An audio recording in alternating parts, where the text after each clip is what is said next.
আলহামদুলিল্লাহ, যাবতীয় প্রশংসা আল্লাহ কোটি শুকরিয়া সে আল্লাহ রাব্বুল আলামিনের জন্য, যিনি আমাদেরকে তার বিধান জুমার সালাত আদায়ের জন্য তার ঘরে আজ পবিত্র শুক্রবারের দিন নির্দিষ্ট সময়ে তার বিধান পালনের জন্য তারই ঘরে মেহমান হওয়ার তৌফিক দান করেছেন। সে আল্লাহ রাব্বুল আলামিনের প্রশংসা করে আমরা বলি আলহামদুলিল্লাহ। দরুদ ও সালাম বর্ষিত হোক আমাদের প্রিয় নবী, শেষ নবী নবী মুহাম্মদ বিন আবদুল্লাহ সাল্লাল্লাহু আলাইহি ওয়াসাল্লামের উপর। সংক্ষিপ্ত আকারে দরুদ পাঠ করছি, আল্লাহুম্মা সাল্লি আলাইহি আল্লাহুম্মা বারিক আলাইহি। সম্মানিত সমবেত মুসল্লিবৃন্দ, আজকের জুমার সংক্ষিপ্ত আলোচনার বিষয় ইবাদত কবুলের জন্য হালাল রুজির গুরুত্ব। ইবাদত কবুল হওয়ার ক্ষেত্রে হালাল খাদ্য এর গুরুত্ব। আমার প্রিয় ভাইয়েরা, আমরা যত ইবাদত বন্দেগী করি, আমরা সকলে যাই কষ্ট করে ইবাদত করি, এটা যাতে আল্লাহ কবুল করেন, আমার ইবাদত যাতে আল্লাহর কাছে পৌঁছায় এবং ইবাদতের বিনিময় যাতে আমি পাই, এই জন্য আমরা কষ্ট করে ইবাদত করি। শুধু ইবাদত নয়, যে কোনো বিষয় আমরা দুনিয়াতে করে থাকি, কাজকর্ম, চাকরি, ব্যবসা বাণিজ্য, পড়াশোনা, গবেষণা, তদন্ত, রিসার্চ, প্রত্যেকটা কাজের পিছনে আমাদের উদ্দেশ্য থাকে ওখান থেকে একটা ফলাফল পাওয়া, রেজাল্ট পাওয়া, ওই কাজের একটা ফল উপভোগ করা। ঠিক আমরা প্রাপ্তবয়স্ক হওয়ার পর থেকে মরণ পর্যন্ত যত ইবাদত বন্দেগী করতেছি এবং যত ইবাদত বন্দেগী ভবিষ্যতে আমরা করব, সবগুলোর ফলাফল একটাই, আল্লাহকে খুশি করা, আল্লাহ সন্তুষ্টি অর্জন করে জান্নাতে যাওয়া। তবে মনে রাখতে হবে, আল্লাহকে সন্তুষ্টি তখনই সম্ভব হবে এবং আল্লাহর জান্নাতে যাওয়া তখনই সম্ভব হবে যখন আপনার খাদ্যদ্রব্য, যেই জিনিস খেয়ে, যেই জিনিস পরে আপনি ইবাদত করবেন, সেটা যখন হালাল হবে তখনই আপনি ইবাদতের ফলাফল, রেজাল্ট, পুরস্কার, প্রাইজ, বিনিময়, প্রতিদান আল্লাহর কাছে পাবেন। আর যদি আপনার খাদ্যদ্রব্য হালাল না হয়, পোশাক হালাল না হয়, তাহলে আপনি আর কোনো ফলাফল আল্লাহর কাছে পাবেন না। আমার ভাইয়েরা, এই জন্য এই বিষয়টি অত্যন্ত গুরুত্বপূর্ণ। সেজন্য প্রথমে আমরা জানব যে ইবাদত কাকে বলে। আমরা এখানে কয়েকটি বিষয় জানবো। নাম্বার 1, ইবাদত কাকে বলে। নাম্বার 2, ইবাদত কত প্রকার।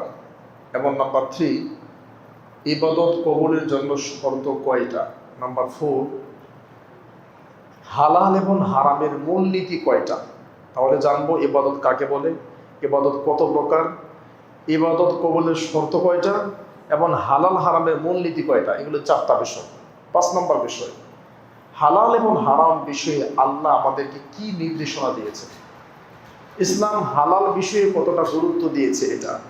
এবং এরপরে থাকবে সমাজে প্রচলিত যে সমস্ত ব্যবস্থাপনার কারণে, সামাজিক যে সমস্ত কারণে আমরা হালাল থেকে দূরে আছি এবং আমাদের ইবাদত কবুল হচ্ছে না, এরকম মোটামুটি আমরা 8 থেকে 10টা পয়েন্ট বলবো। এবং সর্বশেষ থাকবে নবী মুহাম্মদ সাল্লাল্লাহু আলাইহি সাল্লাম, আবু বকর, ওমর, আল্লাহ নবীর নাতিন হাসান, তারা হালালের ব্যাপারে কত সতর্ক ছিলেন। এবং সর্বশেষ থাকবে আমার প্রিয় ভাইয়েরা, সমাজে প্রচলিত একটি গুরুত্বপূর্ণ বিষয়, মুনকির হাদিস, মুনকিরুল হাদিস অথবা মুনকিরিনুল হাদিস, যারা হাদিসকে অস্বীকারী, হাদিসকে অস্বীকার করে, আল্লাহ নবীর হাদিসকে যারা অস্বীকার করে বেড়াচ্ছে, তাদের সমাজে কী ধরনের ফিতনা করছে, এই বিষয়ে আমরা একটু কথা বলবো ইনশাআল্লাহ। আপনাদের সকলের মনোযোগ আকর্ষণ করছি।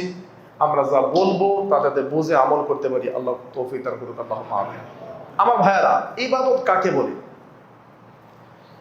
আপনারা প্রথমে পেয়ে যাবেন মুআজাম মাকাইসিল লুগা, একটা অভিধান, আরবি অভিধান, 4 নম্বর খণ্ড, 205 নম্বর পৃষ্ঠা। মুআজাম মাকাইসিল লুগা, খণ্ড নম্বর 4, পৃষ্ঠা নম্বর 205। সেখানে বলা হয়েছে, ইবাদত মানে নিজেকে আল্লাহর সামনে ছোট করা। ইবাদত মানে আপনি নিজে পাপী, গুনাহগার, নিজেকে তুচ্ছ তাচ্ছিল্য করা, নিজেকে বিনয়ী করে আল্লাহর সামনে পেশ করা। এটা হলো ইবাদতের শাব্দিক অর্থ। ইবনে তাইমিয়া রাহিমাহুল্লাহ এবং শাইখ বিন বাস রাহিমাহুল্লাহ, তারা একটা সংজ্ঞা দিয়েছেন। এই সংজ্ঞাটা আপনারা পেয়ে যাবেন ইমাম ইবনে তাইমিয়া রাহিমাহুল্লাহর কিতাব আল উবুদিয়্যাহ, আল উবুদিয়্যাহ 31 নম্বর পৃষ্ঠা।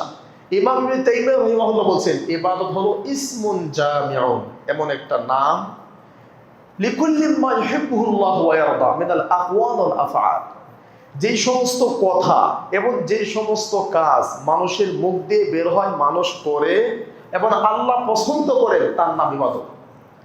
মানুষের মুখ দিয়ে যে কথা বের হয়, মানুষ তার অঙ্গ প্রত্যঙ্গ দিয়ে যে কাজ করে, এগুলোর মধ্যে যেটা আল্লাহ পছন্দ করেন, আল্লাহ ভালোবাসেন, তার নাম ইবাদত। আর যেটা পছন্দ করেন না, যেটা ভালোবাসেন না, তার নাম ইবাদত না। সহজ কথা হলো, আমাদের জবান দিয়ে যা বের হয়, আমাদের অঙ্গ প্রত্যঙ্গ দিয়ে যা করি, সেগুলোর মধ্যে যেটা আল্লাহ ভালোবাসেন সেটার নাম ইবাদত, যেটা ভালোবাসেন না সেটার নাম ইবাদত না, সেটা গুনার কাজ। ইবনে তাইমিয়া রাহিমাহুল্লাহ তার উবুদিয়্যাহ কিতাবের 31 নম্বর পৃষ্ঠায় এই সংজ্ঞা উল্লেখ করেছেন। এবং সৌদি আরবের আল-লাজনা আদ-দাইমা, ইন্টারন্যাশনাল ফতোয়া বোর্ডের সবচেয়ে বড় মুফতি শেখ বিন বাজ রাহিমাহুল্লাহ, তিনিও এই সংজ্ঞাকে সাপোর্ট দিয়েছেন। তাহলে ইতিমধ্যে আমরা জানলাম ইবাদতের শাব্দিক অর্থ, ইবাদত কাকে বলে। এখন আমরা জানবো ইবাদত 4 প্রকার, 4 ভাবে ইবাদত হয়। কওলুল কলব, অন্তরের কথা, অন্তরের কথার মাধ্যমে ইবাদত হয়। এটা কি? আকীদা। অন্তরের কথা মানে অন্তরের বিশ্বাস, বিশ্বাসের জায়গা হলো অন্তর, এটা হলো আকীদা। আকীদাও একটা ইবাদত। এবার কওলুল লিসান, মুখের কথা, মুখের কথা এটা একটা ইবাদত। মুখের কথা কি? জিকির আজকার, যেটা আমরা মুখ দিয়ে করি। আল্লাহ তাআলা বলেন সূরা আল বাকারা 2 নম্বর সূরা 150-51 নম্বর আয়াত, ফাযকুরুনি আযকুরকুম ওয়াশকুরুনি ওয়ালা তাকফুরুন। ফাযকুরুনি, তোমরা আমাকে স্মরণ করো, আমার জিকির করো, আমিও তোমাদেরকে স্মরণ করব। তাহলে 2 নম্বর ইবাদত যেটা মুখ দিয়ে হয়, কওলুল লিসান, মুখ দিয়ে অসংখ্য ইবাদত হয়, অসংখ্য জিকির আজকার হয়, আমরা সেদিকে যাচ্ছি না। নাম্বার 3 আমার ভাইরা, আমালুল কলব, অন্তরের আমল। অন্তরের আমলটা কি? অন্তরের আমল বলতে বলা হচ্ছে কার রাজা ওয়াল খাউফ, যেমন ভয় করা, আশা করা। কাকে ভয় করব? আল্লাহকে ভয় করা, যেটা সহিহ মুসলিমের হাদিস 2569, 2569 নম্বর হাদিস। রাসূলুল্লাহ সাল্লাল্লাহু আলাইহি ওয়াসাল্লাম বলেন আত-তাকওয়া হাহুনা, ভয় করার জায়গা হলো এখানে। আত-তাকওয়া হাহুনা, ভয়ের জায়গা এটা।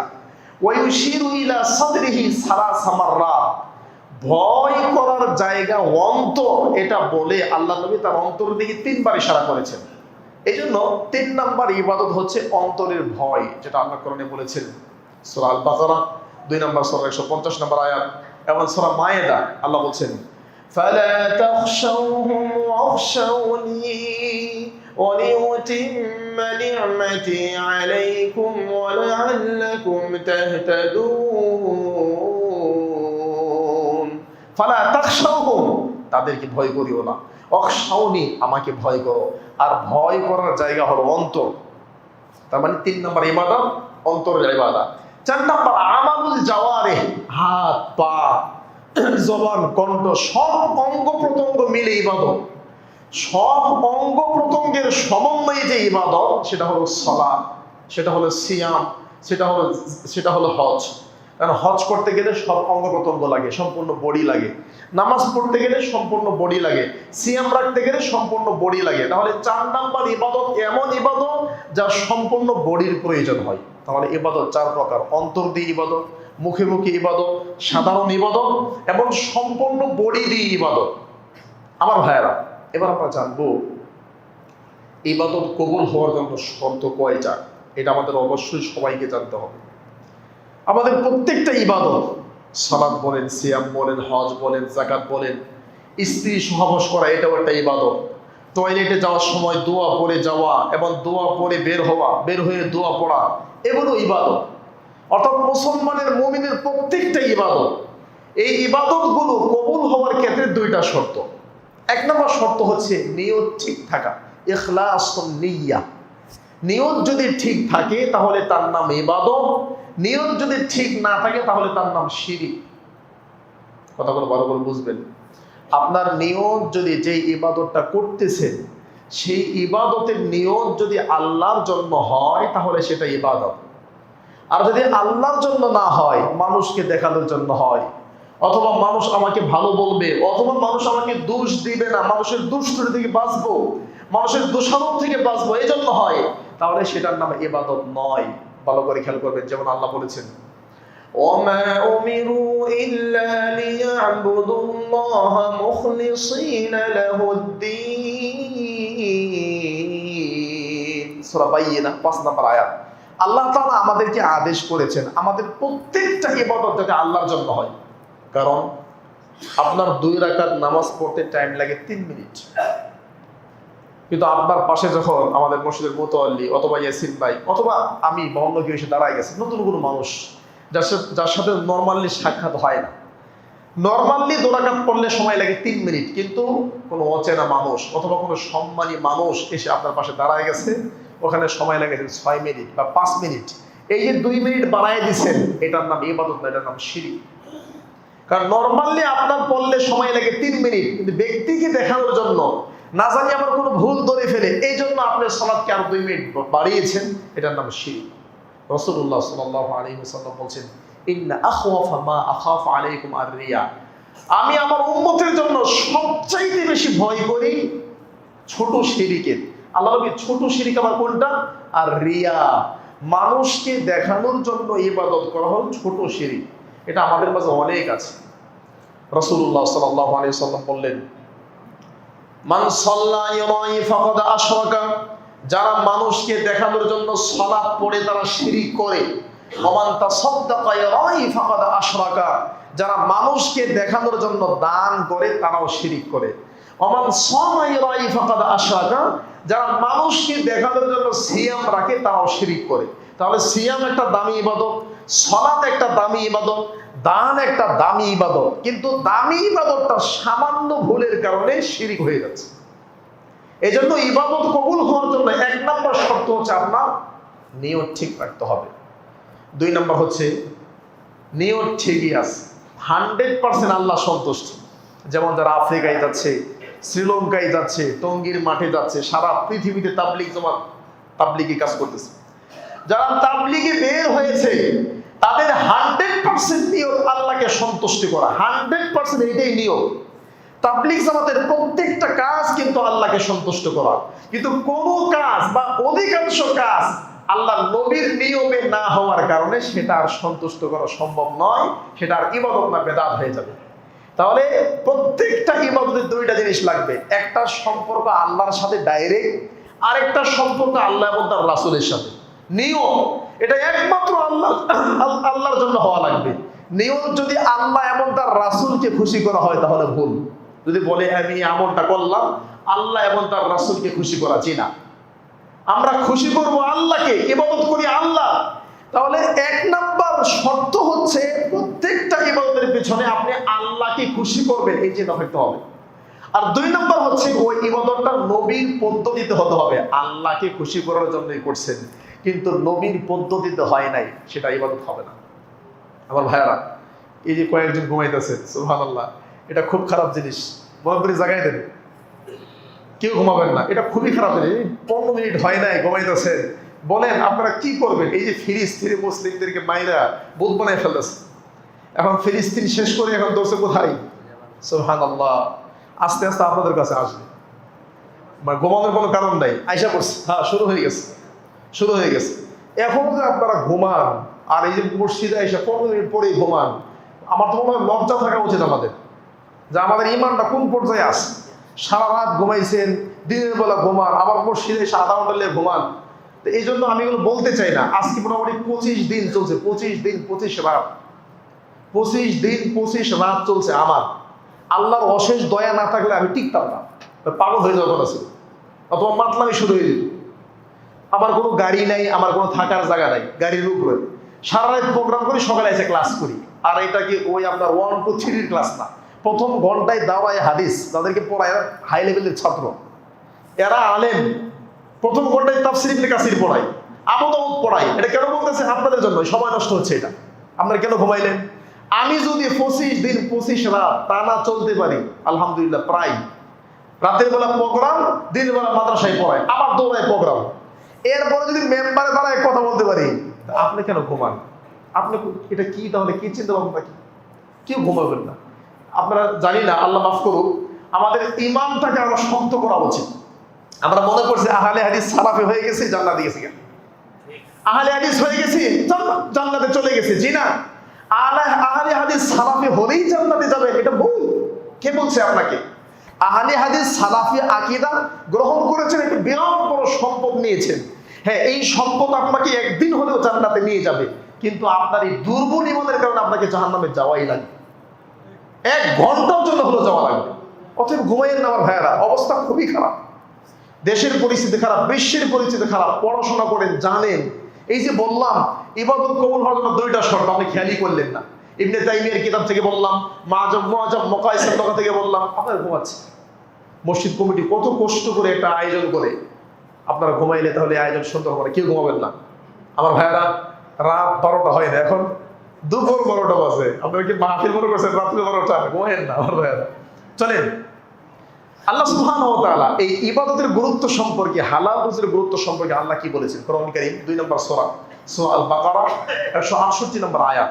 আল্লাহ বলছেন, ইয়া আইয়ুহান নাসু কুলু মিম্মা ফিল আরদি হালালান তাইয়্যিবা ওয়া লা তাত্তাবিউ খুতুওয়াতিশ শাইতান। ইয়া আইয়ুহান নাস, আল্লাহ বলছে হে মানব মণ্ডলী, পৃথিবীর সবাইকে, অমুসলিমদেরকে আল্লাহ বলছে ইয়া আইয়ুহান নাস, হে মানব মণ্ডলী, কুলু মিম্মা ফিল আরদি হালালান তাইয়্যিবা, এই পৃথিবী থেকে যত হালাল খাবার হয় সেগুলো খাও। ওয়ালা তাত্তাবিউ খুতুওয়াতিশ শাইতান, হালালের ব্যাপারে শয়তানের কথা শুনো না। হালালের ব্যাপারে শয়তানের কথা শুনলে শয়তান তোমাকে হারাম খাওয়াই ছাড়বে, শয়তান তোমাকে হারামের দিকে নিয়ে যাবে। তাহলে এই আয়াতে আল্লাহ সকল মানুষকে, অর্থাৎ হিন্দু, খ্রিস্টান, নাস্তিক, ব্লগার, ইহুদি, সবাইকে আল্লাহ বলছে তোমরা হালাল খাও। কারণ হালাল খাইলে শুধু জান্নাত না, হালাল খাইলে বডি ঠিক থাকে, হালাল খাইলে শরীর সুস্থ থাকে, হালাল খাইলে আপনি বড় ধরনের রোগ থেকে বাঁচবেন। এই জন্য কোরআন কি শুধু মুসলিমদের জন্য না, কোরআন পৃথিবীর সবার জন্য আসছে। এই জন্য আল্লাহ বলছে ইয়া আইয়ুহান নাস, হে মানব মণ্ডলী, শুধু মুমিন না, তোমরা সবাই হালাল খাও। এবার আল্লাহ স্পেশাল ভাবে মুমিনদেরকে বলতেছেন, এটা আপনারা পেয়ে যাবেন কোরআন কারীম সূরা আল বাকারা 2 নম্বর সূরা 172 নম্বর আয়াত। ইয়া আইয়ুহাল্লাযীনা আমানু কুলু মিন তাইয়্যিবাত মা রাযাকনাকুম ওয়াশকুরু লিল্লাহ। ইয়া আইয়ুহাল্লাযীনা আমানু, ওয়াহি ঈমানদাররা, কুলু মিন তাইয়্যিবাত, তোমরা ভালো খাবার খাও, ওয়াশকুরু লিল্লাহ, আল্লাহ শুকরিয়া করো। আগের আয়াতে পৃথিবীর সব মানুষকে বলছে, পরের আয়াতে সকল মুমিনদেরকে বলছে, আরেকটা আয়াতে আল্লাহ আরো নির্দিষ্ট করে সকল নবী এবং রাসূলদেরকে বলতেছে। এটা কোথায় পাবেন? সূরা মুমিনুন 18 নম্বর পারা, সূরা মুমিনুনের 51 নম্বর আয়াত। আল্লাহ বলছেন ইয়া আইয়ুহার রাসূলু কুলু মিনাত তাইয়্যিবাত ওয়া'মালু সালিহান ইন্নী বিমা তা'মালুনা আলীম। ইয়া আইয়ুহার রাসূল, ইয়া আইয়ুহার রাসূল, রাসূলের বহুবচন রাসূল, হে দুনিয়ার সব নবী এবং রাসূল, কুলু মিনাত তাইয়্যিবা, আপনাদেরকেও হালাল খাইতে হবে। দেখেন ভাষাগুলা, 3টা আয়াত বললাম, সূরা বাকারা 168, দুনিয়ার সব মানুষকে বলছে হালাল খাও। সূরা বাকারা 172, শুধু মুমিনদেরকে বলছে হালাল খাইতে হবে। সূরা মুমিনুন 51 নম্বর আয়াত, সকল নবী এবং রাসূলদেরকে বলছে আপনাদেরকেও হালাল খাইতে হবে। তার মানে হালালের মধ্যে শুধু পরকালীন উপকার না, হালালের মধ্যে দুনিয়াবি উপকার আছে। শরীর ভালো থাকবে, সুস্থ থাকবে, ব্রেন ফ্রেশ থাকবে। সুবহানাল্লাহ। কেমনে? এখন বুঝবেন আমার ভাইয়ারা, কিভাবে শরীর সুস্থ থাকবে, ভালো থাকবে, সেটা আল্লাহ আরো বলে দিয়েছেন। আপনারা পেয়ে যাবেন কোরআন কারীম সূরা আল জুমআহ, জুমার দিন নামে যে সূরাটা নাযিল হয়েছে, 10 নম্বর আয়াত। আল্লাহ বলছেন فإذا قضيت الصلاة فانتشروا في الأرض وابتغوا من فضل الله। فإذا قضيت الصلاة, নামাজ যখন শেষ হয়ে যাবে, ফান্তাশিরু ফিল আরদ, তখন তোমরা পৃথিবীতে ছড়িয়ে পড়ো। মসজিদে বসে থাকতে হবে না, নামাজ শেষ মসজিদ থেকে বের হয়ে যাও, এবং ওয়াবতাগু মিন ফাদলিল্লাহ, আল্লাহর রিজিক তালাশ করো, হালাল রুজি তালাশ করো। আল্লাহ তাআলা এই আয়াতের মধ্যে আমাদেরকে হালাল রুজি তালাশ করতে বলেছেন। আরেকটা আয়াত আপনারা পেয়ে যাবেন সূরাতুল আরাফ আয়াত নাম্বার 157, ওয়া ইউহিল্লু লাহুমুত তাইয়্যিবাত, যত ভালো যা কিছু আছে, তাইয়্যিব ভালো বলতে যা কিছু আছে সবই হালাল। ওয়া ইউহাররিমু আলাইহিমুল খাবাইস, খবিসের বলছেন খাবাইস, খারাপ মন্দ নিকৃষ্ট যা আছে এই সবই হারাম। এবার আমার ভাইয়ারা, আমি 5টা আয়াত বললাম, এবার কিছু হাদিস দিয়ে এবার আমরা একটা ফিনিশিংয়ে যাব। প্রথম হাদিস, এটা আপনারা পেয়ে যাবেন বুখারী মুসলিম মিশকাত 2761 নম্বর হাদিস। বাস্তবতা আপনার সাথে লেগে আছে, এরকম বাস্তবসম্মত মানুষ আমাদের মসজিদেও আছে।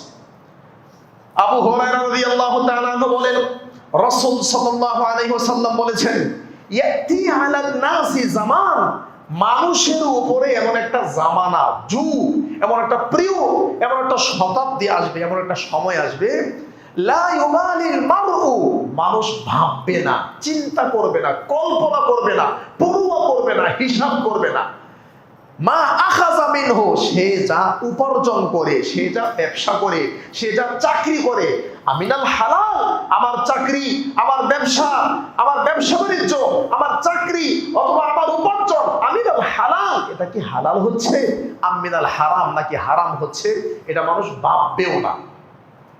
তার মানে এমন সময় আসবে যে সময়ে মানুষ টাকা পকেট করে নিয়ে আসবে, ব্যাংক ভরে ফেলবে টাকা দিয়ে, বাড়ি ভরে ফেলবে টাকা দিয়ে, বাড়ি গাড়ি ধন সম্পদের কোনো অভাব থাকবে না, কিন্তু 1 সেকেন্ডের জন্য ভাববে না আমার এই উপার্জনটাকে আসলে হালাল না হারাম, এটা ভাববে। কেমনে জানেন?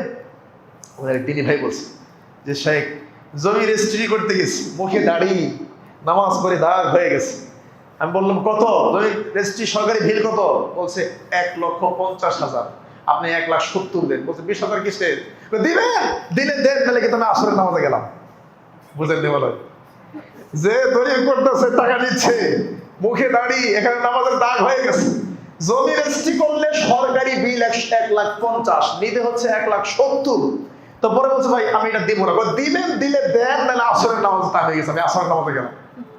আসরের নামাজে যাবে, ওরা কি সুদ নিয়ে যাবে, ঘুষ নিয়ে যাবে, সে ভাবতেছে না, চিন্তাই করতেছে না যে আমার এটা হালাল হবে না হারাম হবে, আসরের নামাজ দিয়ে কি হবে, এই আসরের নামাজ কাবা করেন নিচে গিয়ে বললে কি হবে।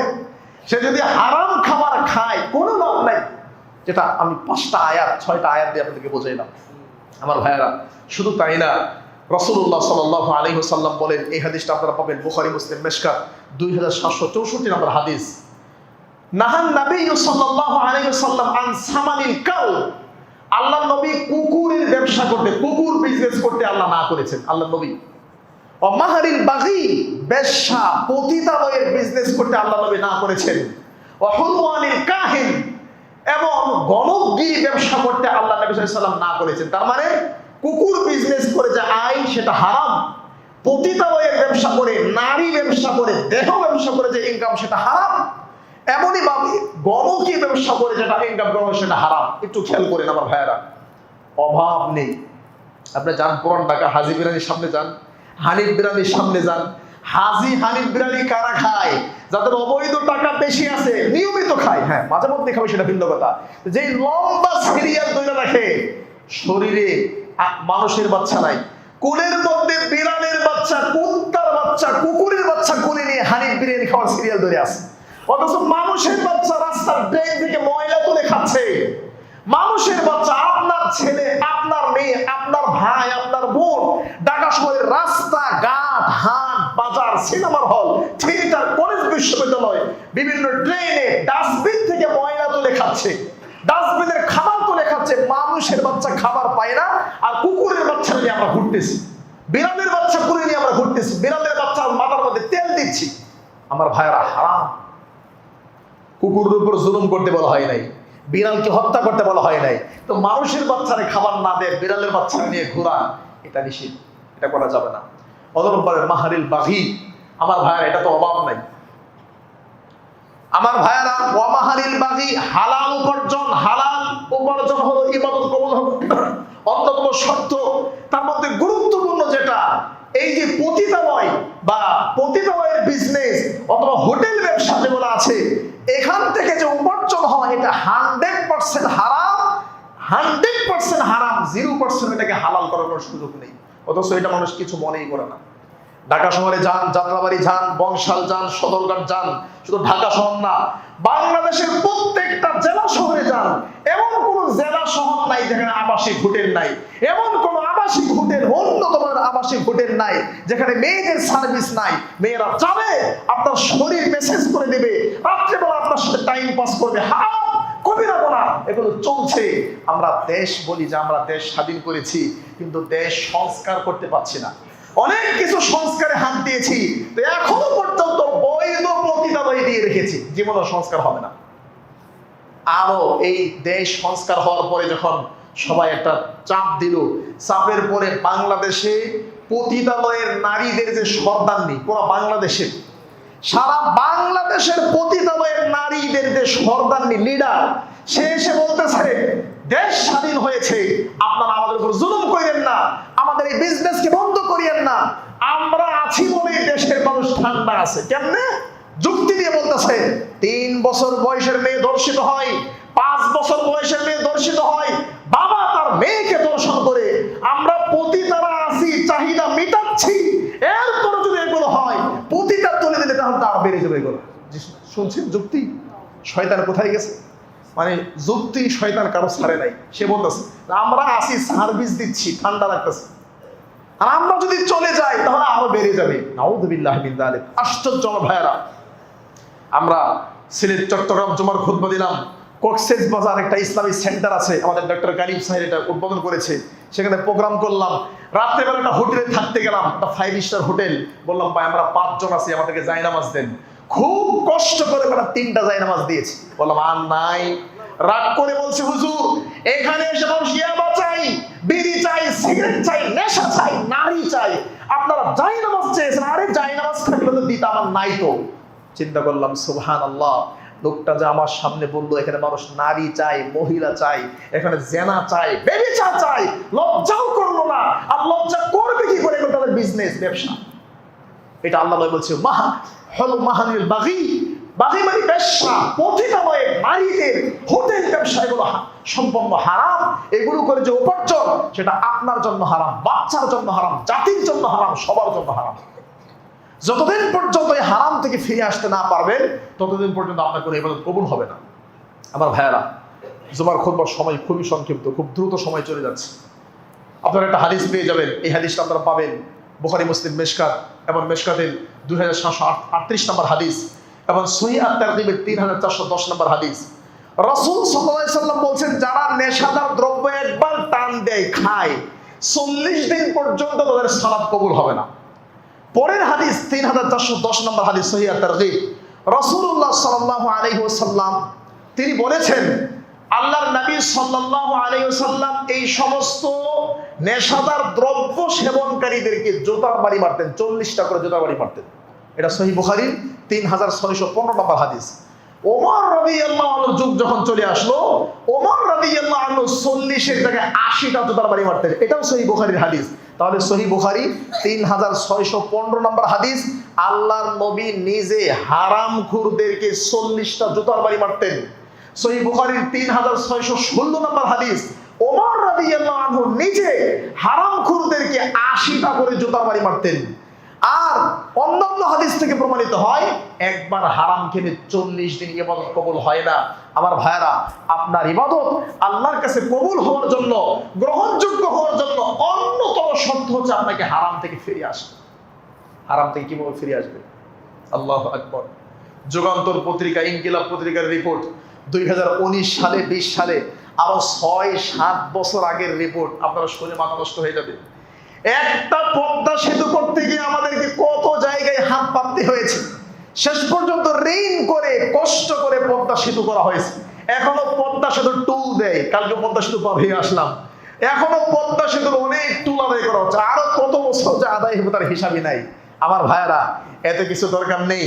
ইনকিলাব পত্রিকা, যুগান্তর পত্রিকার রিপোর্ট 2019 সাল, আরো 6-7 বছর আগে বাংলাদেশের ছেলেরা প্রতি বছরে যেই পরিমাণ ইয়াবা ট্যাবলেট খাইতো, আরো 6 বছর আগে, শুধু ইয়াবা ট্যাবলেটের টাকা যদি বন্ধ করা যায়, ইয়াবা ট্যাবলেট খাওয়া বন্ধ করা যায়, তাহলে 6,500 কোটি টাকা বেঁচে যাবে। এই আমার ট্যাবলেট বাদ দিলাম, শুধু বিড়ি এবং সিগারেট। বাংলাদেশের মানুষ যেই পরিমাণ বিড়ি এবং সিগারেট খায়, বিড়ি এবং সিগারেট খেয়ে দেহের ক্ষতি করে, বডির ক্ষতি করে, সংসারের ক্ষতি করে এবং দেশের অর্থনীতি ক্ষতি করে, এবং এই বিড়ি এবং সিগারেট খেয়ে তার কোনো ইবাদত আল্লাহর কাছে যায় না, এই দিক থেকে ক্ষতিগ্রস্ত। সুবহানাল্লাহ। এক বছরে বাংলাদেশে 1 লক্ষ কোটি টাকা শুধু মানুষ দোয়া খায় ওরাই, দোয়া। 1 লাখ কোটি, মনে বুঝেন নাই। আমাদের পদ্মা সেতুর জন্য প্রথম বাজেট ছিল 30,000 কোটি, পরে বেড়ে এটা 35,000, পরে রেল লাইন যোগ করে সর্বোচ্চ 40,000। তার মানে এক পদ্মা সেতু করতে গিয়ে কত ভাবতে হয়েছে, চিন্তা করতে হয়েছে। কোনো ভাবা দরকার নাই, কোনো চিন্তা দরকার নাই। যেই সমস্ত ভণ্ড মৌলবীরা ফতোয়া দেয় বিড়ি খাওয়া, সিগারেট খাওয়া, জর্দা খাওয়া হারাম না মাকরু, এই সমস্ত পাগল মৌলবীদেরকে বাঁধেন, এদেরকে জেলখানায় বন্দী করেন। শক্ত ফতোয়া, কোরআন এবং সুন্নাহর ফতোয়া চালু করে বিড়ি এবং সিগারেট খাওয়া হারাম, হারাম, শতভাগ হারাম। আল্লাহ নবী বলছেন হারাম, আল্লাহ বলছেন হারাম। আর এই হারাম ফতোয়ার উপর বেশি দিন না, 1 বছর বাংলাদেশে আমল করেন। শুধু একটা বছর যদি বাংলাদেশে দুয়া খাওয়ার টাকা, বিড়ির ধোঁয়ার টাকা বন্ধ করা যায়, একটানা 3টা পদ্মা সেতু হবে, 3টা পদ্মা সেতু হবে।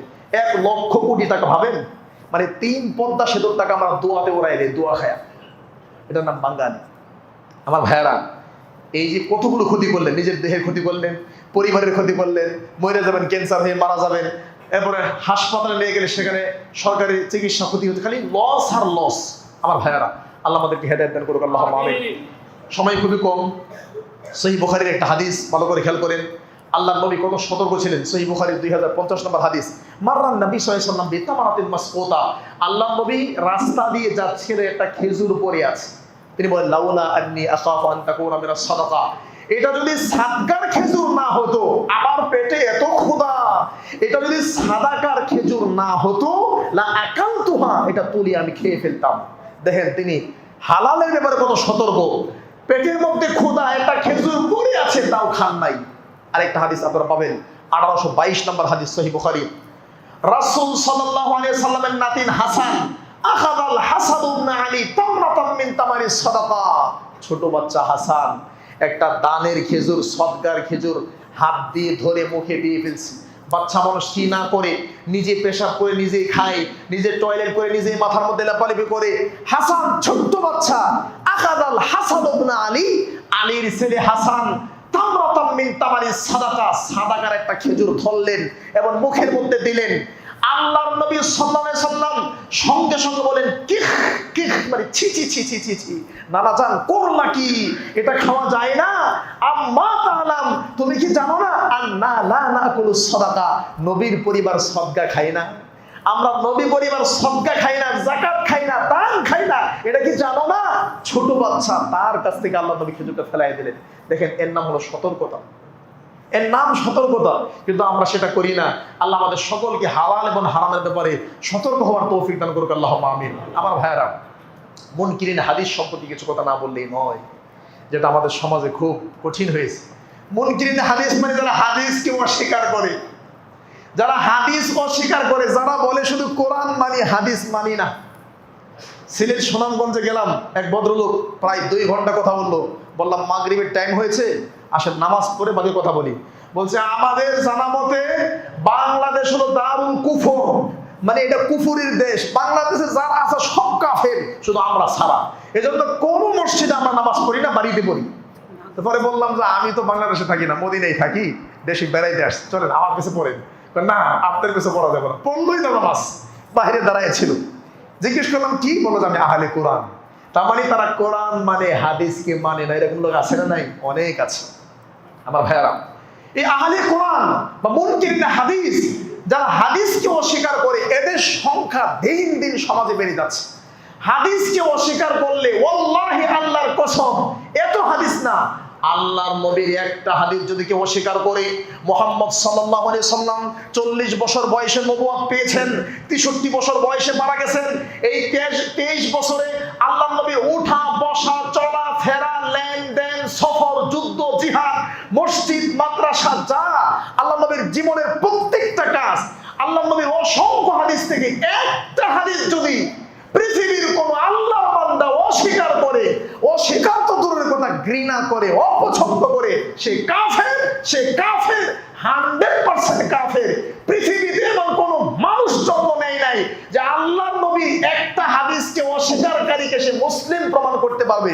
পৃথিবীতে এমন কোন বিদ্যান ছিল না, নাই, কিয়ামত পর্যন্ত এমন কোন বিদ্যান জন্মগ্রহণ করতে পারবে না, পারবেই না, হবেই না যে আল্লাহর নবীর হাদিসকে অস্বীকারী একটা হাদিস অস্বীকার করেছে তাকে মুসলিম বলতে পারবে। অভাব নাই। কুড়িল বিশ্ব রোড গেলাম একটা প্রোগ্রামে, সেখানে সাইয়্যিদুল ইস্তিগফার সহিহ বুখারীর হাদিস আপনারা সবাই জানেন, সকালে পরে সন্ধ্যার আগে মারা গেলে জান্নাতি, সন্ধ্যায় পরে সকালের আগে মারা গেলে জান্নাতি। সহিহ বুখারীর হাদিস বললাম, কয়েকটা হাদিস বলার পর বলছে এগুলো কই পাইছেন? আমি বললাম সহিহ বুখারী।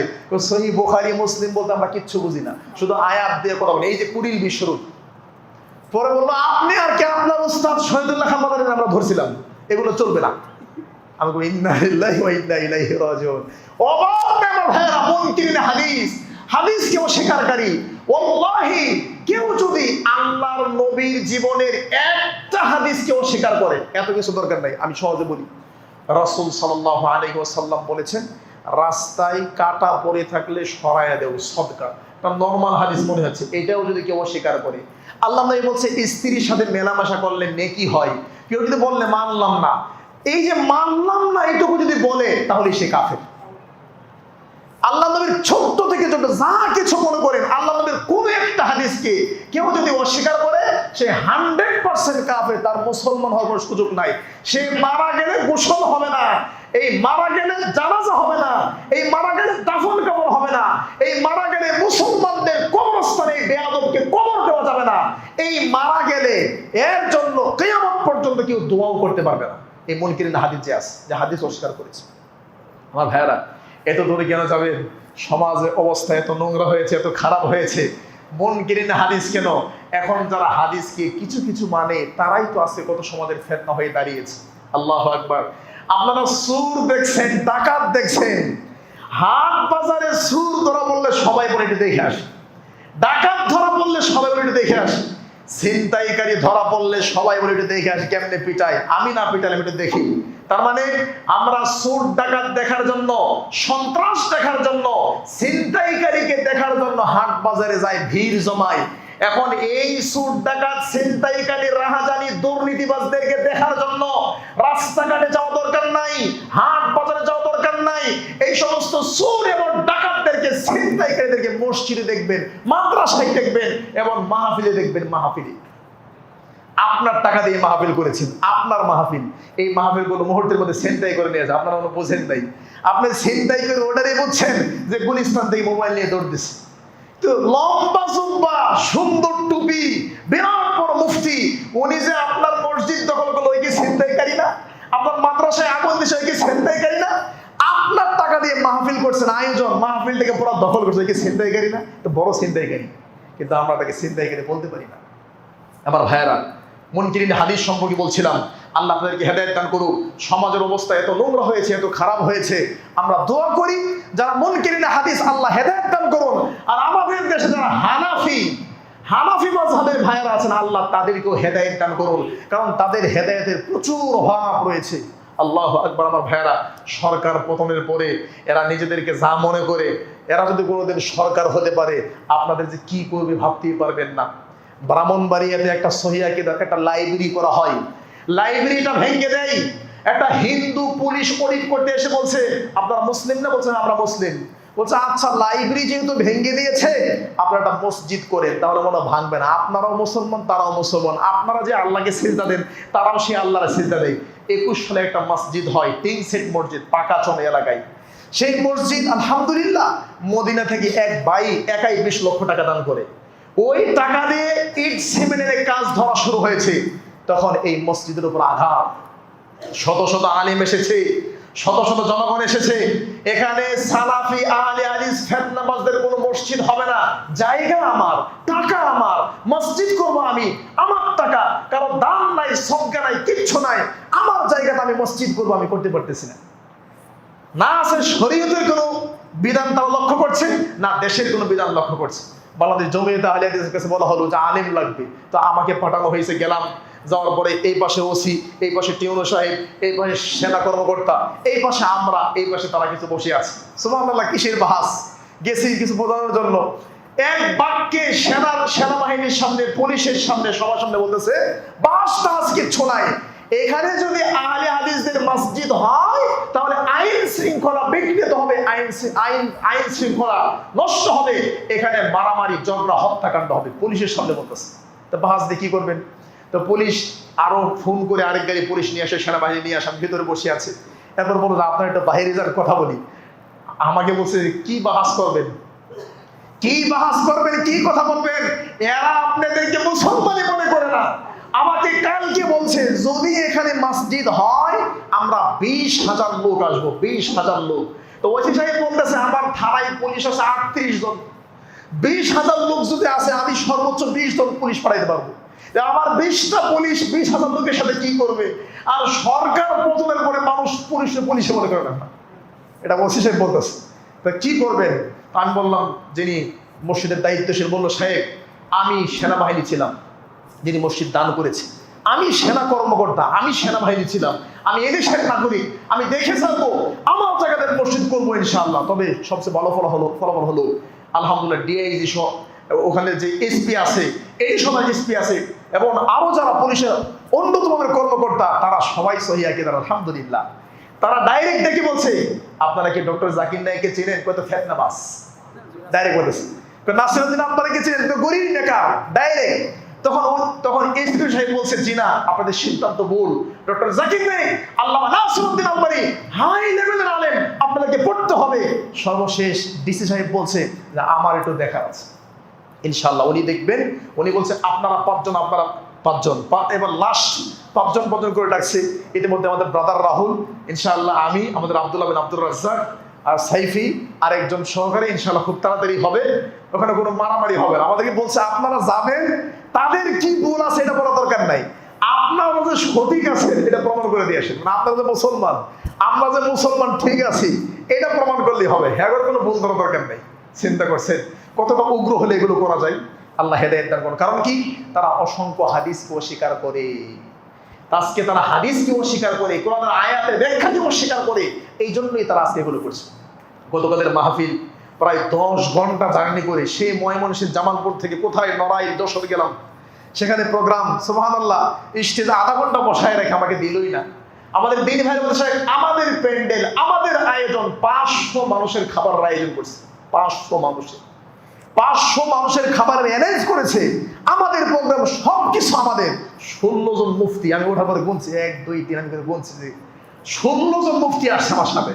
তো ওরা আমার কথা, ওরা আমাকে দেন 10টা মিনিট দেন, আমি কি বলি শোনেন, উল্টা পাল্টা বলে ধাক্কাতে ফেলাই দেন না, 10টা মিনিট দেন। ওয়াল্লাহি কি যে হিংসা, কি যে অহংকার, আর কিসের যে ভয়। আপনারা যদি সত্যিকারের সঠিক হয়ে থাকেন, হক্কানি হয়ে থাকেন, সত্যবাদী হয়ে থাকেন, তাহলে আমাকে দিলে ভয়টা কোথায়? আমি কি বাইবেল বলবো নাকি আমি অন্য কিছু বলবো? কোরআন থেকে বলবো আপনারা তো আলেম, দেখেন আমি কি বলি। সুবহানাল্লাহ, দিলই না। শেষ পর্যন্ত প্রোগ্রাম না করে ফিরে আসতে হলো। এই যে দেখেন, এইগুলো বাড়াবাড়ি আমাদের কারোর মধ্যে পাবেন না। আমার ভাই বলছে মুনকিরিন হাদিস সম্পর্কে বলার জন্য, এই যে কালকে যারা প্রোগ্রাম বন্ধ করলো, যারা মসজিদে আঘাত করছে, মাদ্রাসায় আঘাত করছে, জিন্দেগিতেও তারা যতই বলে আমরা হানাফি, তারা হানাফি না, তারা তাআসসুবি। হানাফি আমরাই প্রকৃত হানাফি, আমরাই প্রকৃত সালাফি, আমরাই প্রকৃত ইমাম আবু হানিফা রাহিমাহুল্লাহকে মানি। ইমাম আবু হানিফা রাহিমাহুল্লাহ মাযহাবের কোথাও নাই, কেউ বলতে পারবে না কারণ মসজিদ দখল করা, মাদ্রাসা দখল করা, আঘাত করা, গালিগালাজ করা, প্রোগ্রাম বন্ধ করা, এই সমস্ত কোনো কিছুই হানাফি মাযহাবের মধ্যে নাই।